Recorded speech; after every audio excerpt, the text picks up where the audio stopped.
You're listening to How to 20-something, the only podcast that helps both men and women navigate their 20s and learn how to adult across all aspects of their lives. We're going to be focusing on career, relationships, finances, fitness, nutrition, and all of the common challenges and obstacles a typical 20-something will face in this post-college life and what to do about it. I'm your host, Just Diamond, and I am the CEO and founder of Just Diamond Coaching, where I help young professionals get their shit together, gain their confidence, and own their life. No one prepares you for this adulting world, so allow me to help you feel like you are no longer a chicken running around with its head cut off, and that you actually know what the hell is going on and what your next step to take is. Welcome to How to 20-something. I'm back with another episode of How to 20-something, and this one is super exciting because it is the 52nd episode, which means that How to 20-something has existed for one whole year. And in the podcasting world, this is a pretty big freaking deal because only 11% of podcasts reach 50 episodes, and here we are at 52, one entire year. Happy birthday, How to 20-something, and I know I wouldn't be here without my regular listeners, so thank you guys for tuning in every week. Thank you for telling me which episodes you liked the most, and even thank you to those who have popped in every now and then. I can only see how many people listen to the show and where in the world people listen, which is cool to know that we've gone global. So if you're listening and you're not my mom, my sister, or my close friends, then please let me know you're there. I want to connect with you. I want to get your feedback. I want to listen to your requests. Help me elevate the show to its next level as we go into year 2 of being a podcaster.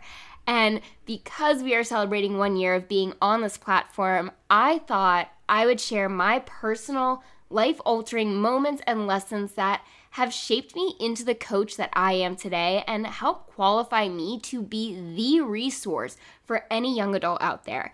I've given bits and pieces of my story sporadically across different episodes, but I think it would be beneficial for you to hear what I've grown through and learned since becoming an adult myself.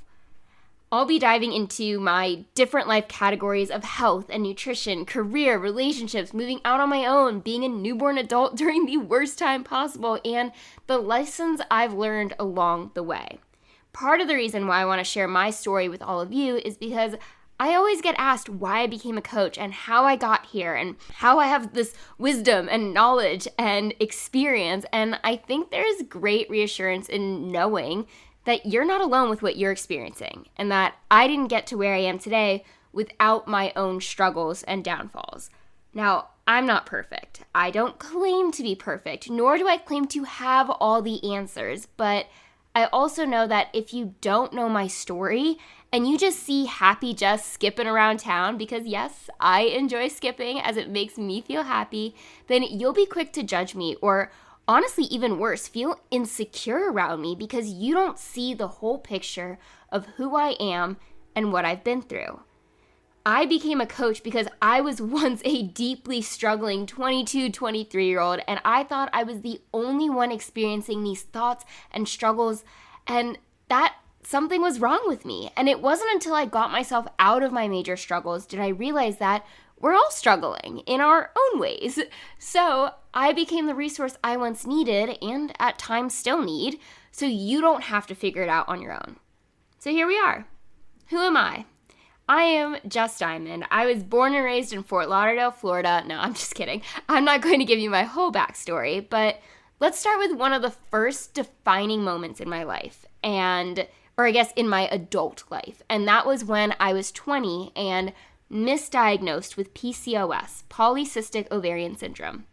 We could even go back a little further because being in college and surrounded by a ton of other females means the topic of bodies and insecurities comes up a lot. So you start picking up on the disordered eating habits of those surrounding you, thinking it was now normal, and you never ate too much during the day, so you could eat a big dinner at night. And the not much during the day was never full meals, but rather starve yourself till 10, then eat dry cereal like Fruit Loops, Frosted Flakes, Cheerios, Lucky Charms, and with that breakfast, have an apple with peanut butter or a banana. Basically, a lot of sugar and little to no protein, and I was a cardio junkie. So my body started doing its job of yelling at me to clean up my act, and that showed up in the form of irregular periods. We're talking bleeding for a few hours every 2 weeks. So I went to my mom's gyno, and she ran some tests, did an ultrasound, and found one cyst. So she diagnosed me with PCOS, and her solution was to put me on birth control right away to help with the symptoms. She also kept calling it my disease. She would say, with your disease this, and with your disease that. And to a 20-year-old, that is horrifying to say I have a disease because a few months prior, I was otherwise, quote-unquote, healthy. But I was naive, so I didn't question the doctor, and birth control seemed like a smart idea. Only it made everything worse. And we talk about this a little bit in the hormone episode from last week, I believe it was. But this gyno failed to ask about my nutrition because if you don't know, PCOS is polycystic ovarian syndrome and is basically your body's way of not processing sugar properly. So it is a form of prediabetes and is commonly found in overweight or obese women. I was about 115, maybe 120 pounds at this time, so I can assure you I was not overweight, but I also didn't know any of this, nor did I take it upon myself to do research about it. I just kind of accepted this is the way my life is now. But back to the birth control, because that didn't fix anything in my lifestyle, I wasn't seeing any improvements, and I actually felt more uncomfortable on the pill as it made me bloat, and it still didn't alleviate my frequent period symptoms.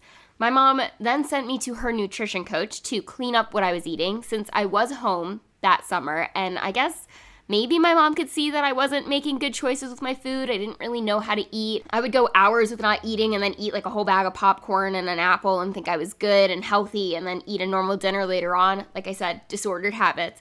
But my mom's coach put me on this crazy strict diet, and it was very little to no carbs, grains, starches, and sugars. I was basically eating eggs, meat, and veggies and some fruits for 2 months straight.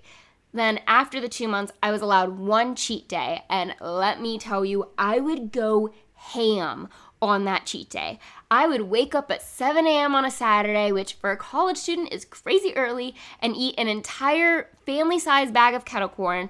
I would go get an acai bowl after that, and really just eat any junk food that came my way, to the point of making myself sick. By Saturday evening, I would be lying on my bed, curled up in stomach pains, but it's what I had to do because the following 6 days was back to extreme restriction. My disordered eating was only getting worse since now it was extreme binge and restrict, but this is what a professional told me to do. In her defense, she didn't think I would go so off the rails, so I don't know, maybe it's my ADHD brain or frankly a normal human reaction of depriving a 20-year-old of food she's constantly being surrounded by in her sorority and apartment because discipline can only hold on for so long. Anywho, this timeline was about July to December in 2017, and during this time I was on birth control and hating every moment of it. So I did probably the worst thing someone could do in this situation and quit everything cold turkey. I was like, screw it. This is not a way to live. I can't party with my friends or go out to eat with them. I felt like I was missing out on some crucial college experiences, and it wasn't fun. It was very regimented, and life isn't supposed to be that regimented. So I slowly had to learn my very first life lesson, and that is everything in moderation.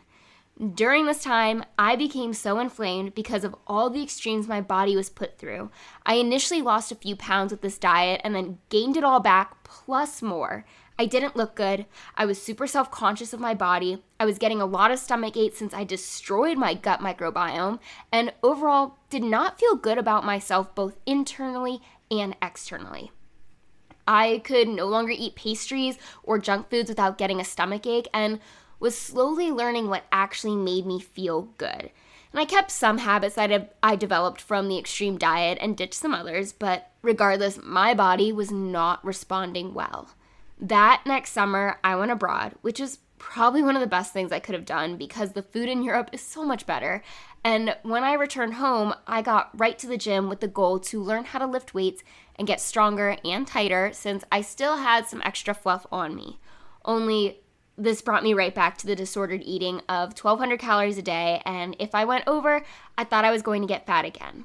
And mind you, I was never really that fat, but I was also the skinny kid growing up, so my perception of being fat in my body was distorted, which brings me to milestone life moment number 2.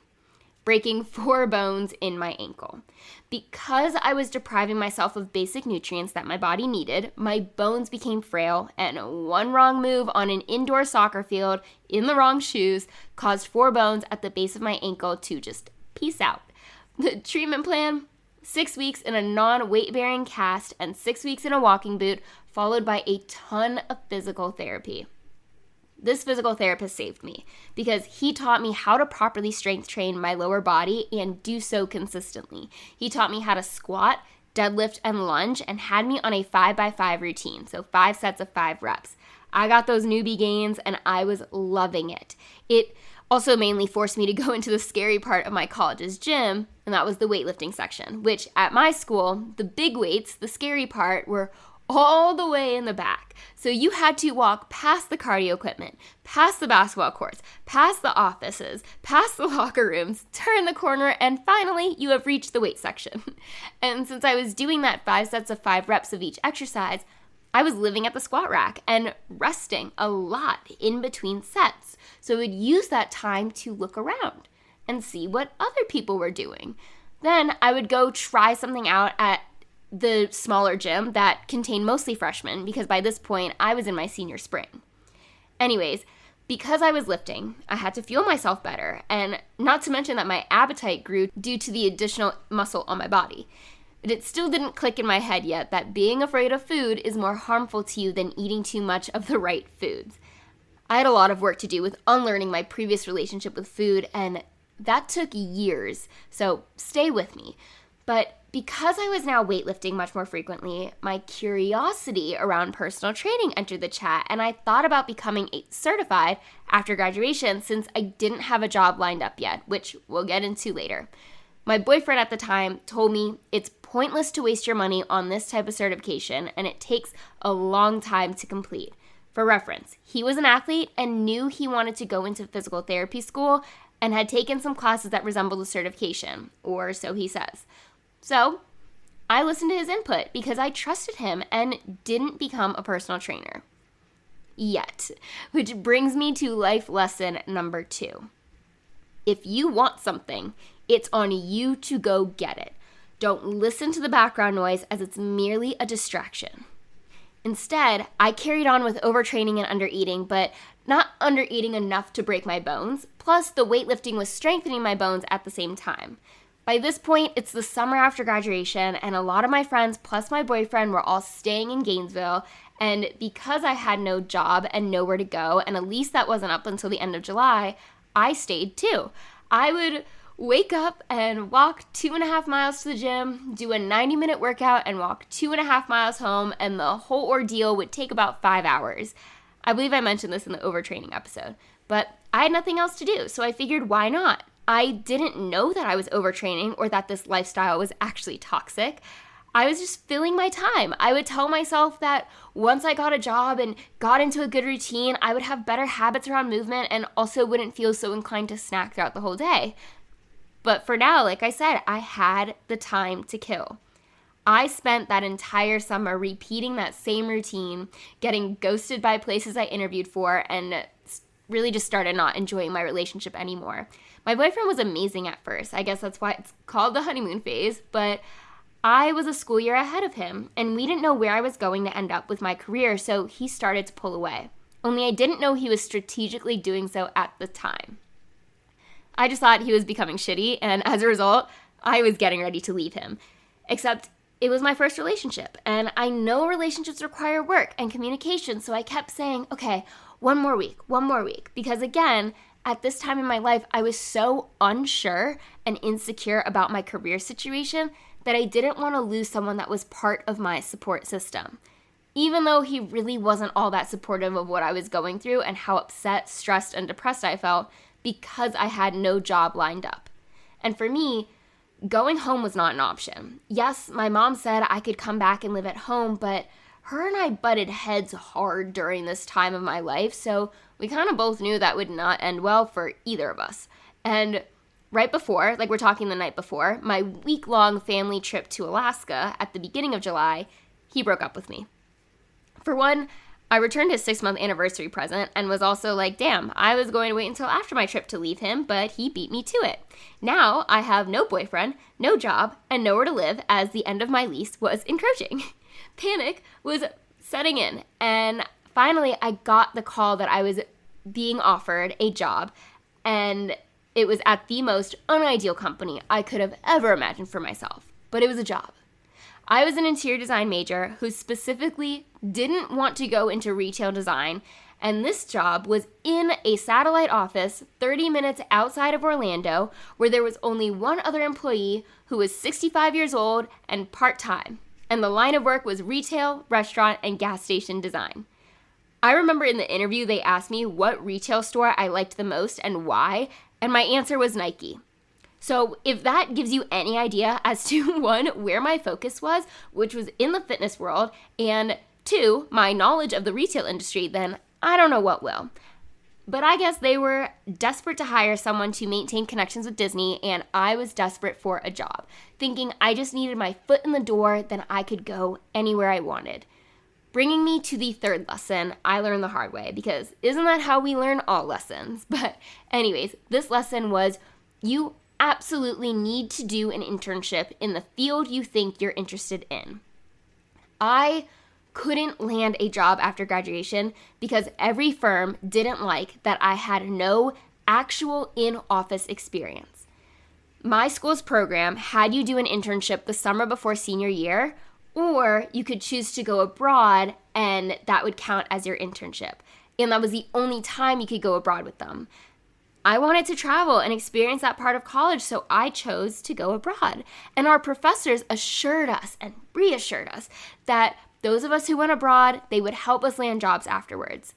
Those professors lied because I asked every single one of them for connections in the industry, and all of them said they no longer had any because they had been out of the working world for so long and had been teaching.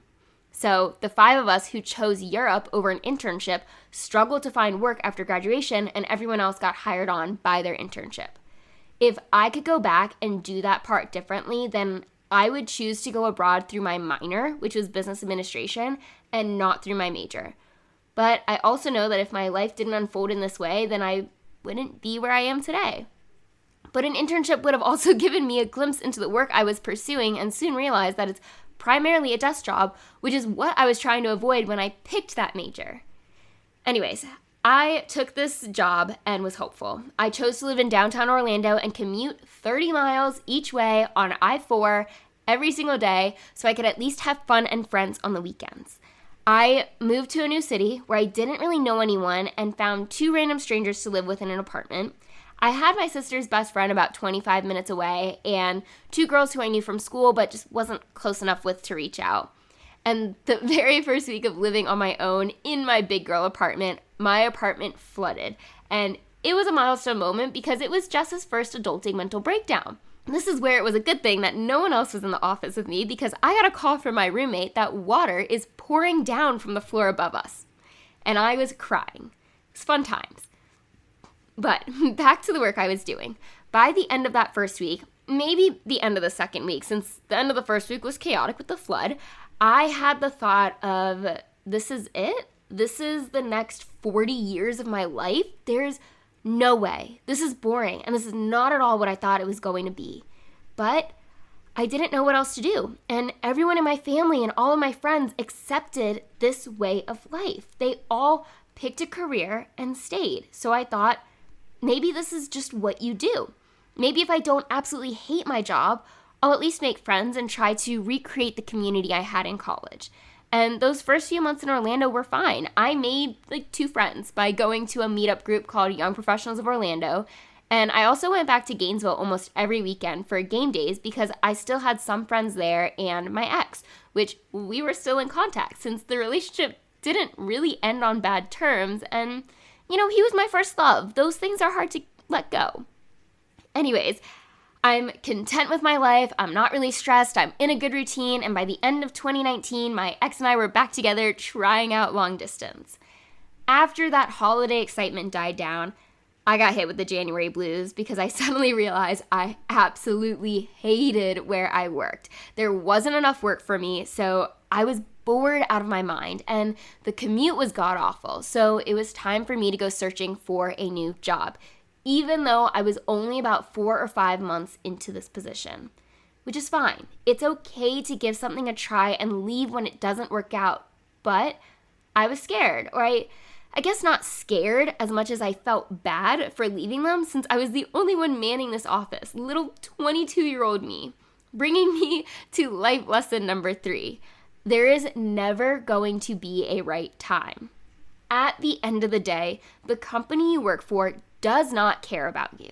In their eyes, you are replaceable, especially when you're still a newborn to the adult world and at the bottom of the corporate totem pole.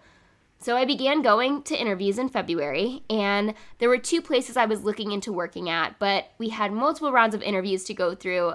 I think you can probably forecast where this was going, as that was February 2020, because in March of 2020, the whole world shut down, and the places I interviewed at went on a hiring freeze, for good reason. My company, being Canadian-based, had different protocols for the pandemic than American companies did, so I was the last person to start working from home. You all might remember it being like around March 14th, and for me, it was March 27th. I even remember calling HR and asking them if I could work from home the week before that because my office shared elevators and bathrooms with all these doctors' offices and lab testing places, and I felt unsafe because of how unknown everything was at that point in time. And Louise from HR told me, "You're young, you won't die." So I had to keep going to the office for that week while everyone else with a non-essential job got to stay at home. Finally, I was told to bring my laptop and belongings home and begin working from home on Monday morning. But this was short-lived because by Tuesday afternoon, I was pulled into a meeting with HR, my boss, and the VP of the company to tell me I was being furloughed for the next month. When you're furloughed, you're still able to accrue seniority with the company, but you're not receiving any pay. So you're unemployed, but there's no gap in your resume. And thus began my downward spiral. This is where I get personal, so bear with me, but I vividly remember the end of that Zoom call because, yes, my company used Zoom before everyone else jumped on the bandwagon, but they told me as soon as this call ends, I am to turn off this computer and not to turn it back on until I'm told to. So I closed it down, stepped into the hallway of my apartment building, and called my mom hysterically crying as I had just lost my first adulting job. And it was a job I didn't even like. My immediate thought was, I lost my reason for getting out of bed every day. And it was a very similar feeling from when I was struggling to find a job the summer prior. Yet here I am in the same predicament just a few months later. For those of you who don't know why this thought came to my young mind, it was my father passed away when I was 13, and his last year of life, he lost his reason for getting out of bed in the morning, which was taking me and my sister to school. But since we changed schools, it didn't make sense for him to drive us anymore, or basically to get out of bed and join the rest of society. And one of my biggest fears was having that happen to me. And so began my month-long quote-unquote vacation where everything was shut down, the Florida unemployment website was a piece of garbage, so I couldn't fill out an application without it crashing, and I was watching way too much TV. Oh, and I also downloaded TikTok and began that addiction. I did have the wherewithal to not drink my sorrows away, but I was a mess regardless. I would go to Gainesville every now and then to be with my boyfriend since there was nothing else for me to do, and finally by mid-April, my unemployment application went through, only to later find out that it was being rejected. So now I was getting no money from work or from the government, and I didn't qualify for the stimulus checks because it was based off of 2019 taxes, and my mom claimed me as a dependent that year, even though I was living on my own for the second half. I am very fortunate that my mom told me not to touch my savings during this time and that she would help me with rent and groceries. My rent was like $550 because that was before apartments got greedy. And a friend of mine had just graduated law school and connected me with her lawyer friend who was in unemployment law. He took my case pro bono because neither of us knew why my application was getting rejected. I thought It had something to do with my company being Canadian. Maybe they didn't file something that they thought they didn't need to, but really had to for me. And what ended up happening is that there is a very specific formula that qualifies you for unemployment. And I've mentioned this in my unemployment episode, but basically with this formula, I was $1,000 off from meeting unemployment, meaning had I began this job 1 week earlier, I would have qualified. But life doesn't always work out that well. It builds character. I learned a lot during this time of my life, and it's really the piece of my story that formed me into being an incredible coach for other people in their 20s. This was the true struggle bus moment. But by the end of my month-long furlough or early retirement, as I started to coin it, I had to reach out to my company because the contract that I had signed agreeing to this furlough said it was over tomorrow. So I reached out to my boss to ask what was happening and if I was expected to work the next day. And she said HR would get back to me with an email. And at like 7 p.m. that night, I received an email from good old Louise telling me my furlough was being extended at least another 12 weeks. My new return to work date was mid-July. I remember nervous laughing / crying when reading that email, but I also knew that the way I was living over the last month was not going to be good for me to continue with long term. So I thought about what I could do with my time, and this is when I began reading self-help books, my first one being You Are a Badass, as that's what my roommate Jennifer had on hand. If you haven't read it, highly recommend. My friend Kevin lent me The Alchemist, so I read that one too, and I began that personal training certification despite my boyfriend telling me that it's a bad idea and a waste of money that I don't have. But I made a goal for myself to complete the certification by the time I was forecasted to return to work and ignored his doubtfulness because I learned the first time around. So I got to work. I got into a routine. I set rules for myself of no TV until after dinner time, and I had to study for a certain amount of hours and work out and go in the sun and read, and I had structure in my day again.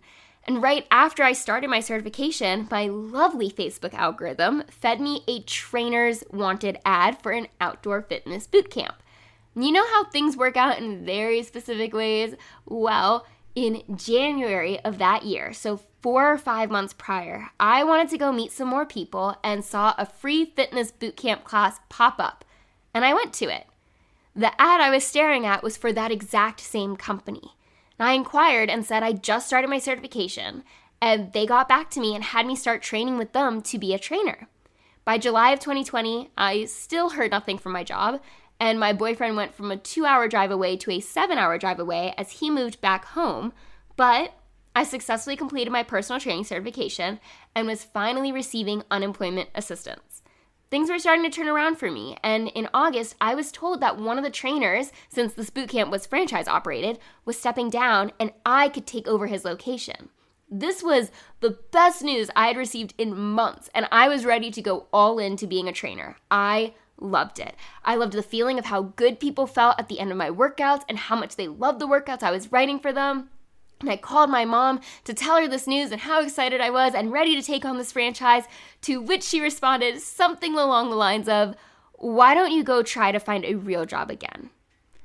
Mind you, my relationship with my mom was still not good, but to hear those words come out of her mouth, the mouth of the woman who growing up told me to shoot for the stars and dream big, just broke my heart. And basically said, dream big, go after those dreams, not that dream.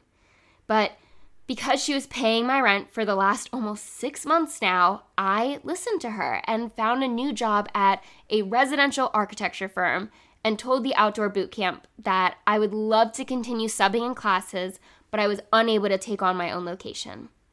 By mid-September, I was back in a 9-to-5 and told my old job, who I never heard back from, that I was quitting. The difference with starting this job versus my original one was I went into this one with the mission to get out. It was only a matter of how and when, but the more I continued to sub in for the boot camp, the more depressed I felt because I wasn't able to do what I loved as often as the other trainers. And then whenever there was a lull in my day, I felt my soul being sucked out of my body because I knew I could be doing something more with my time and life in a way that made a difference, instead of designing pretty homes for rich people. I started to do some research about going back to school for a different degree, more related to health and fitness, but knowing I had zero prerequisites for anything in that realm, I decided that would be an extremely expensive adventure. My mom told me about her coach, the woman who put me on an extremely strict diet just a few years prior, and said to contact her about what she recommends for a coaching certification. And towards the end of 2020, my life was turning around. My relationship was surviving long distance, my career was steady, and I was exploring how to leave the 9-to-5 life. The biggest struggle during this time was actually my roommates. Without getting into much detail, I was slowly becoming very sick of the two girls I was living with. They were filled with drama and lies, and one of them would leave for 3 or 4 days with a boy she just met and expect me to care for her dog without asking me or paying me. And basically by January 2021, I knew I had to get out of this apartment, even though my lease wasn't up until August. And within the span of 1 week, I found a new roommate, found an apartment to move into in the most amazing area, found someone to take over my current lease, packed up all my belongings, and got the hell out of there. It was pure chaos, but man, my mental health immediately improved now that I was living in a much safer and more secure environment. Life lesson number 4. If you don't like what you're currently experiencing, it's on you to change it. Once I was settled again, I decided it was time to begin my coaching certification. It was officially time for me to start making moves towards a future I was excited about. In April of 2021, I knew that when my lease was up the following March, I was going to leave my job and move to Charlotte to pursue my business. No one believed me at first, but I kept repeating it over and over, and my mom got on board. My sister even stood up to my grandparents when they doubted me behind my back, and she said, if anyone could do this, it's Jess. And my friends were rooting for me too. My boyfriend, on the other hand, was not supportive at all. He questioned my every move and told me that this didn't make sense. Why would I leave a stable job for the entrepreneurial world? And this stable job, mind you, had horrible benefits, horrible pay, and by this point in time was in office all 5 days. So I really wasn't leaving much behind. His parents were not supportive either. They very much put this doubt in his head, which he then projected onto me. Luckily, I was so sure of myself and my dream that no amount of doubt imposed on me was going to deter me from this adventure. Our relationship had already begun to get rocky, as I felt ever since we got back together at the end of 2019, he didn't love me the same. He had already set an expectation on what he's capable of in our relationship, and he never got close to that level again. And that compounds. I really started thinking about our relationship and if he was my person, and something that really bothered me, as shallow as it sounds, was if you looked at my Instagram profile, you would know I was in a relationship. And if you looked at his profile, you would think he was single. And here's why it bothered me. We were long distance, and he was getting approached by girls. Oh my God. One time, a girl asked him out on a date, and he went. He let her pay, and then at the end of the date, told her that he is a girlfriend. Y'all, my book club is reading the book Attached right now, and when I tell you that I used to be the most secure person, but his actions and the way this man made me feel over the course of 3 years turned me into someone who is so anxious. And I could go on and on about how terrible of a boyfriend he was, but mind you, we were in our low 20s, and both of us had so much growing up to do still. I had just experienced a ton of growth in the prior 2 years that he didn't, and that also created some disconnect between us. But this brings me to life lesson number 5, and it's something that I'm still working on learning, and that is know your worth. He would tell me I was shaped like a door, that if I gained 5 pounds, he would break up with me, he would play connect the dots with my acne, he would throw me under the bus to his parents who already didn't like me very much and made no effort to actually care for me. People ask me why that relationship ended, and I say there were a lot of reasons. But honestly, the biggest one was that he didn't believe in me. Lesson number 6 is who you surround yourself will either lead to your greatest success or your greatest demise. You need people who believe in you no matter what, because there are going to be those moments when you experience self-doubt, and your center 5 need to be there when that happens. Anywho, from April to October of 2021, I was completing my certification, subbing fitness boot camps, working full-time, working with 3 clients online for free, all while juggling a terrible long-distance relationship. My certification makes you be the client first, and I think that's what helped me to finally leave him. I was holding on to him for so long because I knew that come March, my entire life would be changing, and I just wanted a piece of stability and familiarity to hold on to. But I reached my tipping point, and I was done. He was no longer providing me a sense of stability or security and was actually adding to my already stressful life. And a few days before Halloween of that year, I FaceTimed him and ended things once and for all and never looked back. It takes a lot of strength and courage to leave someone who has been a part of your journey for the last very significant 3 years. But in a sense, I think he saved me during the pandemic. He gave me an escape, and I definitely needed that. And everything happens for a reason. This relationship taught me a lot about myself, what I want, what I am unwilling to put up with, and that I'm going to be just fine on my own. Plus, the entire long-distance relationship brought me closer to my best friend Katie, as she and her now fiancé were long-distance as well, and those are tough waters to navigate on your own. It's why I made an episode on long distance. And finally, March of 2022 came and I packed up all of my belongings, turned in my keys to my office, hopped in a U-Haul, and embarked on my biggest adventure yet. A new city, a new business, a young Jess full of hope, and a fresh start. I immediately hired a business coach because if you hear any successful entrepreneur talk, they all say how important it is to find a good mentor who has already been in your shoes. And I'm going on year 3 with my coach. I quickly integrated my new life in Charlotte as one of my best friends from college was already living there, and he introduced me to many amazing people. I was hoping that I would have clients right away since this friend was a practice client and well-connected, but that didn't happen. Instead, I got a friend group, which is arguably just as important, if not more. My life in Charlotte was better than I could have imagined. That first year was amazing. I had a social life again. I felt like I was back in college since everyone lived about a mile or so from one another, myself included, and I was having fun. Business was a slow growth, but I made sure I had enough savings to support me during the slow growth, as that's to be expected when you're just starting out. During this time, I was figuring things out. I was figuring my community of people, my schedule, my lifestyle, my dating life, everything. And things were going fairly well for this newborn entrepreneur. It wasn't until the start of year 2 of living in Charlotte when things took a turn and I was headed right for another massive life lesson, bringing me to number 7. People are going to come and go in your life, and you're never going to know if they're going to be here for a reason, a season, or a lifetime.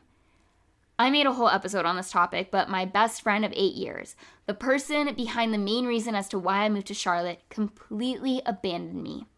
I have tried to look at this situation from every angle possible, and it is so shitty to be left with no answers because we had a little tiff. I was feeling left out, and then he crossed some boundaries and lied to me about what was going on, and we sorted things out face to face, clearly communicated both of our sides, hugged it out, and left the conversation with he was going to let me know what else he was doing for his birthday that upcoming weekend, since I was already not invited to the boat day that, come to find out after the fact, had like 20 or 30 people on it, most of whom he was barely friends with, yet his friend of the last 8 years, me, was not invited. Anyways, like I said, he left that parking lot with the ball in his court of he was going to invite me to other birthday festivities, and I never heard from him again. Now, losing one friend, that's tough, especially when it's your closest friend. But he was the leader of an entire friend group. So as a result, I lost just about everybody. Yes, they all very well could have reached out to me on their own accord, and they didn't at all. 4 months for that entire summer, and that speaks to their character and to what my relationship with them actually meant. And as a result, I fell into a deep depression that I didn't even realize was happening. It wasn't until I felt a week of happiness in August did I realize, oh shit, I've been depressed for who knows how long. But I would spend every weekend of last summer on the floor of my bedroom, hoping, waiting for someone to invite me somewhere, as I didn't have the courage to make the plans myself out of fear that they already had something planned with this ex-friend. It was also out of embarrassment that if that person was busy, then they would know I had 0 plans and was a loner. And now I'm in therapy because of what happened last year. Because life lesson number 8 is you need to surround yourself with your support system. This is outside of friends and family. It's the people who are fully there for you, like a therapist, a coach, a mentor, someone who can help guide you through the most confusing time of your life. However, once I got in control of what I was doing to myself, my social life, and my mental health, I then had to relearn how to make friends. And that is a very important skill to learn and what a lot of people come to me for help with. We all want our sense of community, and I'm not gonna lie, it's hard as shit to build it from scratch. I took the easy way out when I moved to Charlotte and I got caught with my pants down. So in August, I started my self-help book club. I joined kickball and I was asked to be a speaker at the Power of Voice Charlotte. And there is one very crucial commonality between my book club and the speaking event, and that is my friend Bree. She coincidentally asked to join my book club at the same time she was asked to be part of the same speaking event. And we clicked instantly because yes, making friends is hard. Some people, it takes a lot of consistently seeing, but there are those examples where you meet someone and you're immediate best friends. I am only able to recall 2 moments in my life when that has happened. And Bree is one of them, and Katie, who listens to every episode, and I've mentioned her on here many times before, is the other. And now fast forward to a year later, and I have some friends from my old group and new friends from the one that I built, and they know who they are. But I specifically want to shout out Bree and Caitlin, because we're a trio, for sure. Like I said, who you befriend in this phase of your life is critical to your happiness and success. You can't do this thing called life alone. We're social creatures. We crave intimacy and belonging and community. When you have that core group of people in your life, including a significant other or your mom or dad or even sister or brother, you're then able to feel more adventurous because you're secure and dependent on the people who are there to catch you if you fall. It's like when you're at the park as a kid and maybe you wouldn't have jumped to the monkey bars that first time without your mom or dad right there to catch you so you didn't hit the ground in case you missed. But your group is dependent on you. And so you need to do the things you enjoy and talk to people while you're in that setting, giving yourself something in common right away to establish connection. And now that brings me to the present moment where I'm still working on my dating life, but I have friends. I'm still working on making more as well. I have 2 gyms that adore me and the feeling's mutual. I go to field day on Sundays and play ultimate frisbee in the park. I'm doing speaking events a lot more frequently. I have a thriving business. I eat a ton of food and know how to take care of my body.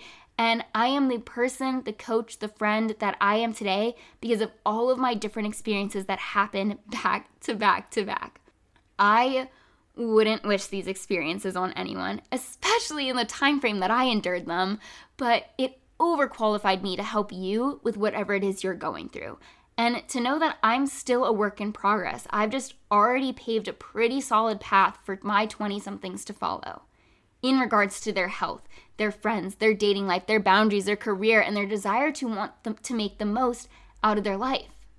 Bad things are inevitable, but they come with important life lessons. Most of the time. And they're always not something you should feel you have to struggle through on your own.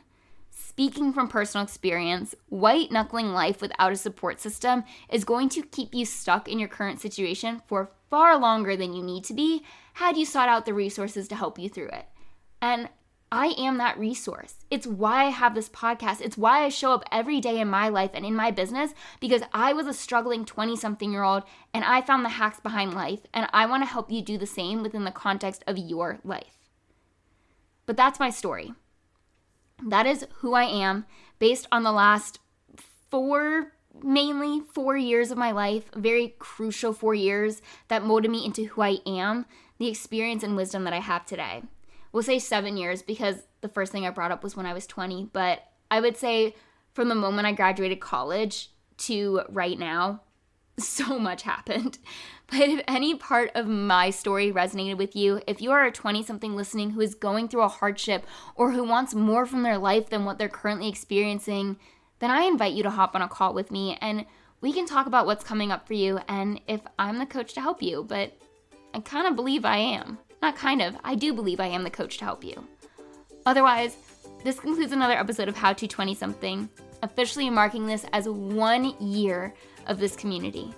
If you liked what you heard, let me know. And please share it on social media or send it to a friend. Tag me at coach.jessdiamond if you share it online. And stay connected with me because we're just getting started. And as always, I cannot wait to be in your headphones again next week with another brand new episode.